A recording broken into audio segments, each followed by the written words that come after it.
day, everyone. Chapter 8. There was no sense in resisting. The rebels clearly had the upper hand, and even fired a few very close shots to make that fact abundantly clear. One by one, the Navy commandos were plucked from the water, wrestled into the boat, and disarmed, now captives under the muzzles of many rifles, their hands on their heads. A very large, bare-chested man reached down and snatched Jay out of the water like a fresh-caught salmon, dropping him into the boat with no thought of courtesy. Mrs. Flaherty received no better treatment for being a woman. To make matters worse, some of the rebels were beginning to realize that she was the old cloth lady who had deceived them.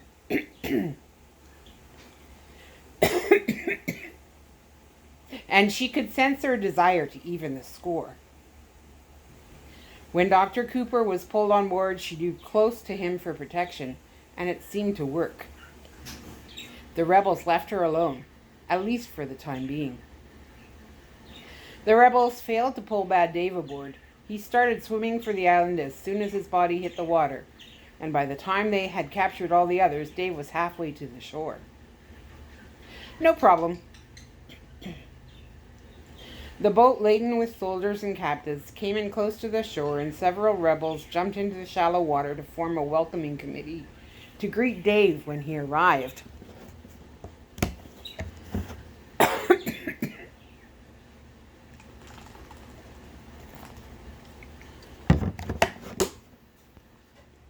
When all the prisoners were finally in the boat, secure and accounted for, the rebel commander clicked on the boat's radio and sent out a message.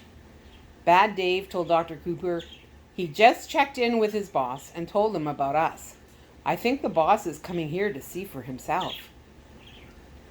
That was all Dave could say before a guard grabbed him by his hair and hollered at him. Dr. Cooper couldn't understand all the language, but he had no trouble figuring out what the guard wanted.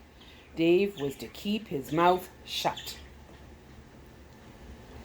They waited, not saying a word, sweating under the hot sun, cramped and uncomfortable in an overcrowded rebel boat now anchored just off the island of Tucani. An hour passed, and then another. Their clothes were sticky with salt. Their hair was matted with seawater. They tried to behave themselves as best they could. It seemed that their captors grew more and more nervous with each passing minute. Just then, the first rebel spotted something in the distance and shouted to the others. They all looked and began to laugh and chatter excitedly.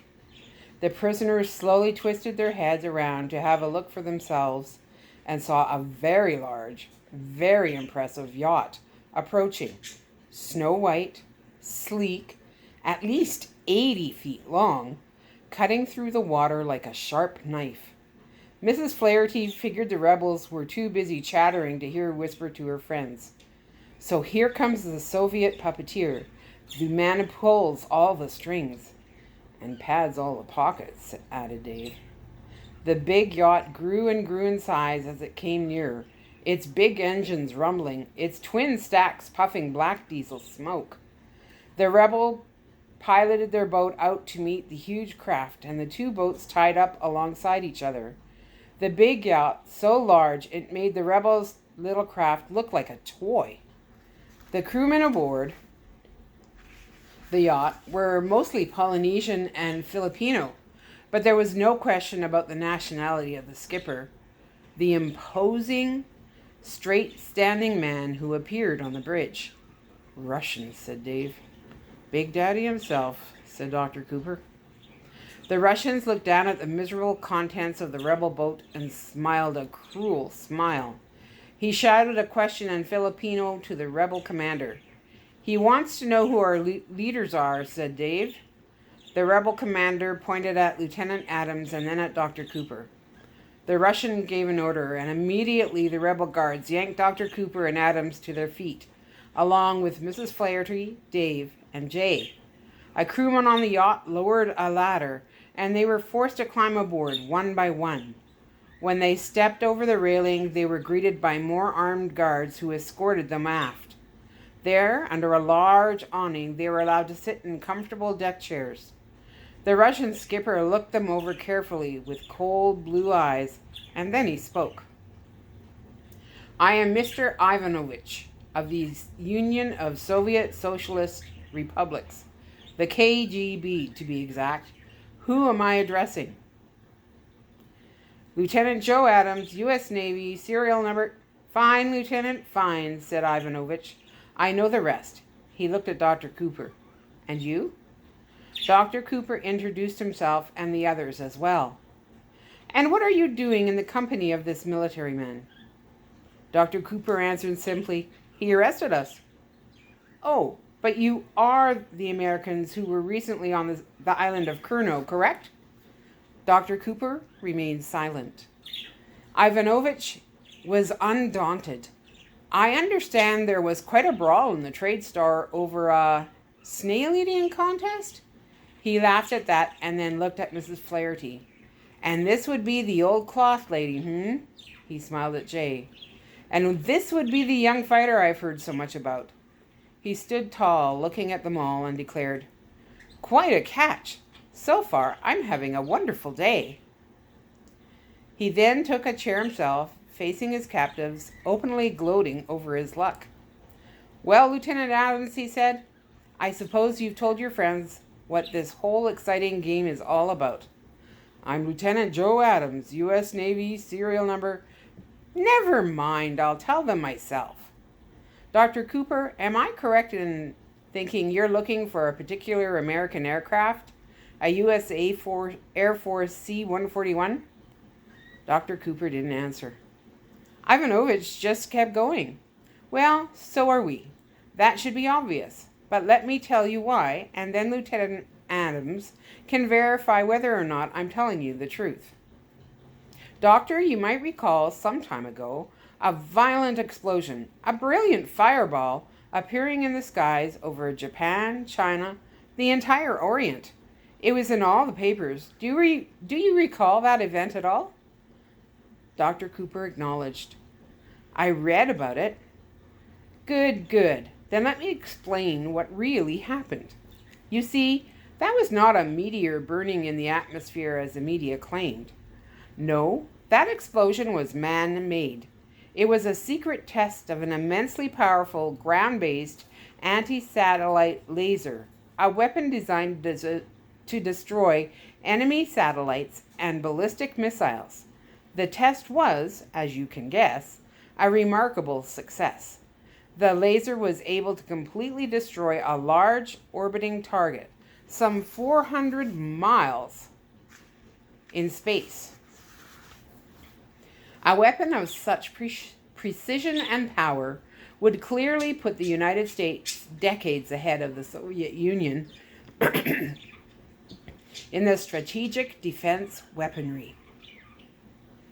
At any rate, a secret test that causes brilliant explosions in space can't remain a secret for very long, and it didn't.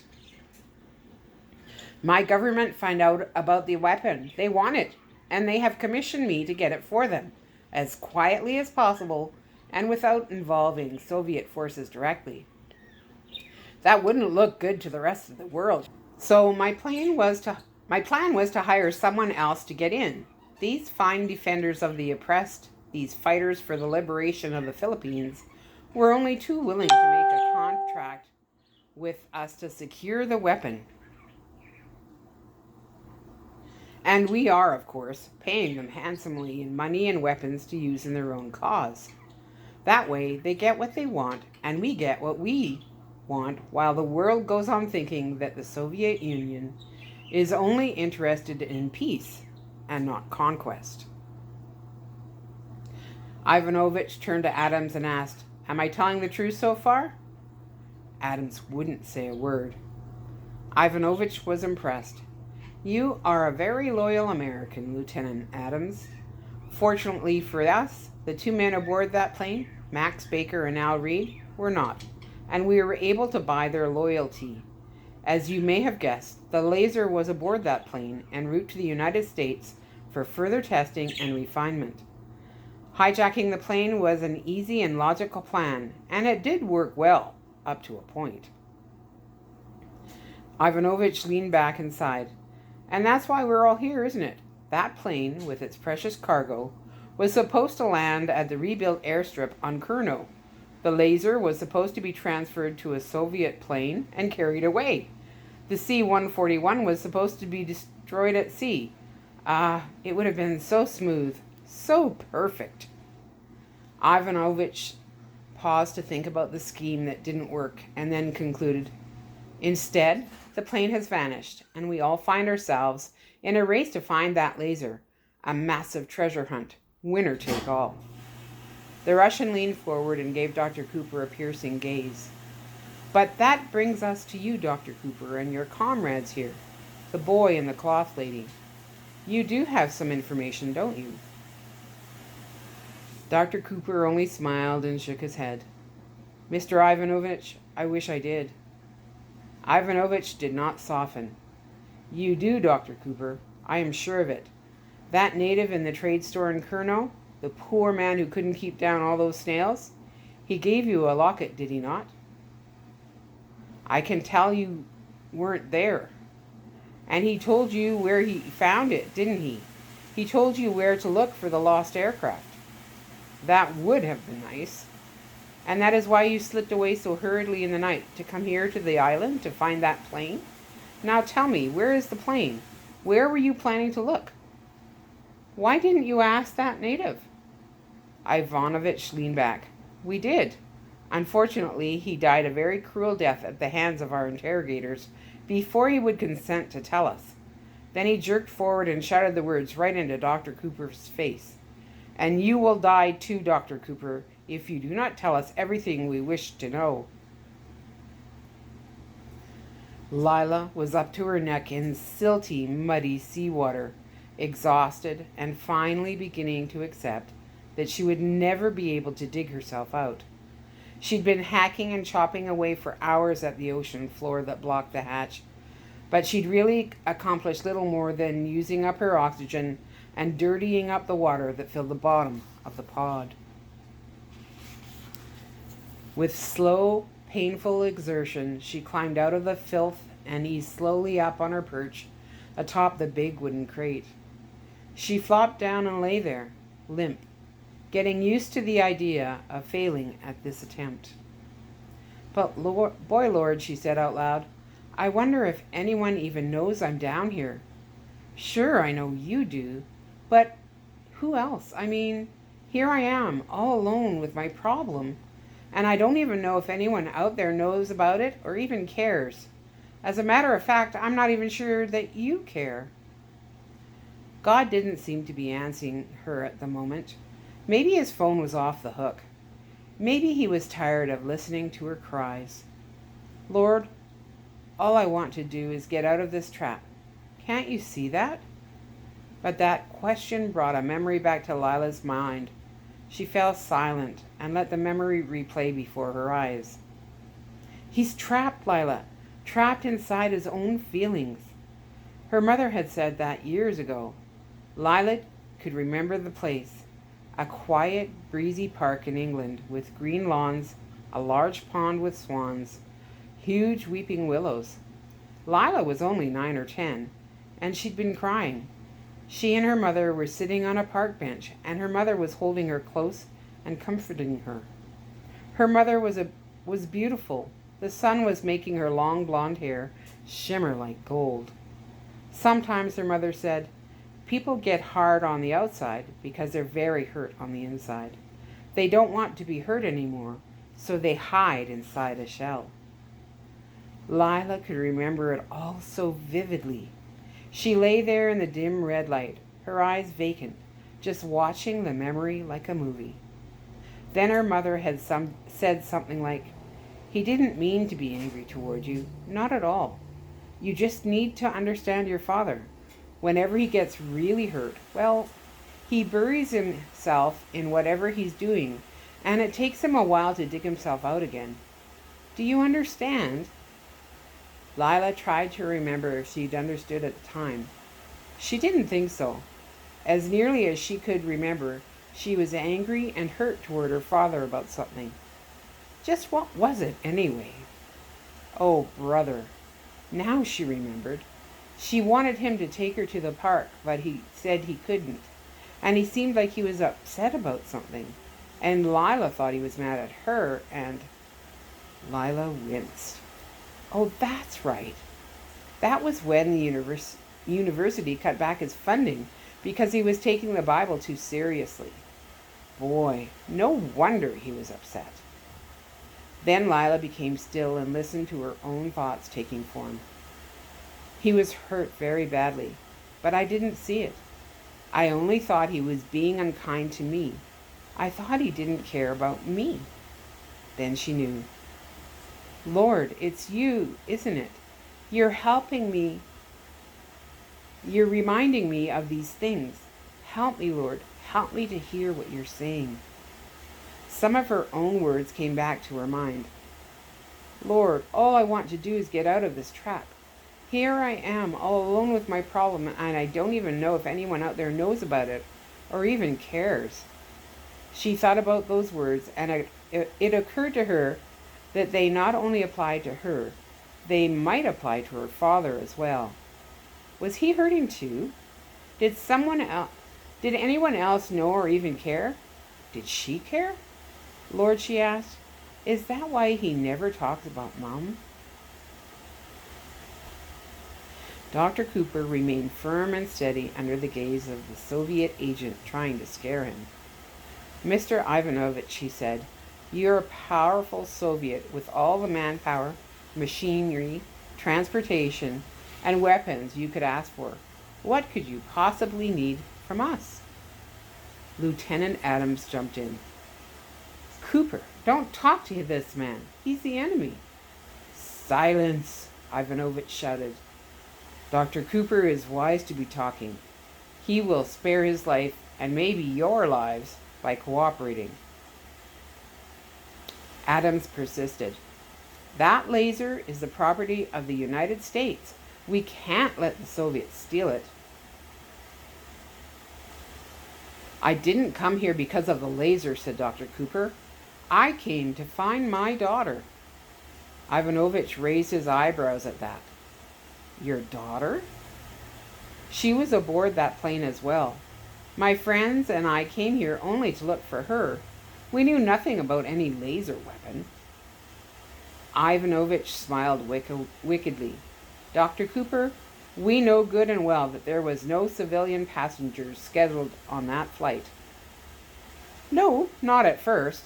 Lila was scheduled at the last minute. It would have been too late for your people to find out about it. Then Ivanovich laughed out loud. Yes, Dr. Cooper, of course. Here we are, the two greatest world powers searching for the most powerful deterrent to the nuclear attack ever devised in this atomic age. A weapon that could put one nation well ahead of the other in defense technology, and you insist you are only concerned with finding a lost child? You actually expect me to believe that? Jay blurted, but it's true. Ivanovich chuckled. Oh, come now. We are talking about sheer, raw power, superior tactical weaponry. No single human life can be more important than that. Now, Jay was ready to preach, and even stood to his feet. My sister is important. God loves her, and we love her, and she's lost and in trouble, and that means we have to find her and save her. But all you guys can think about is that stupid laser. Just another way to blow each other up. Ivanovich smiled and replied, Young man, that is because the power of the many, the Soviet Union, is far more important than the life of just one, your sister. Well, that's wrong. Ivanovich looked at Dr. Cooper with fire in his eyes. You allow your son to be so disrespectful? Dr. Cooper's answer was firm. I've raised my son to respect his elders, but I've also raised him to speak the truth. Ivanovich nodded, but his eyes were filled with an evil craftiness. He looked at Jay again, studying him for a moment. So he likes to speak the truth, does he? And you think that a life is beyond price? Very well. We'll see how strongly you all believe that. Jay could not overpower or escape the two strong men who were tying him down, lashing him to the rocks with thick ropes. The waves of the incoming tide were washing and swirling around the rocks, reaching as high as Jay's waist. The men cinched the ropes tight and made their way back toward the shore. On the beach, Ivanovich and 5 of his rebel henchmen made sure that Dr. Cooper, Mrs. Flaherty, Dave, and Lieutenant Adams watched every detail. "It will only be a matter of hours," said Ivanovich. "The waves will help him think about his own life, what his own life might be worth. They will keep rising inch by inch until the tide covers him, and then, well, he will drown. Perhaps before that happens, he or one of you will be persuaded to tell me what I want to know." "Don't say a word," said Adams. But Dr. Cooper could only think about Jay and watch in agony as wave after wave, each one just a little higher, washed over his helpless son.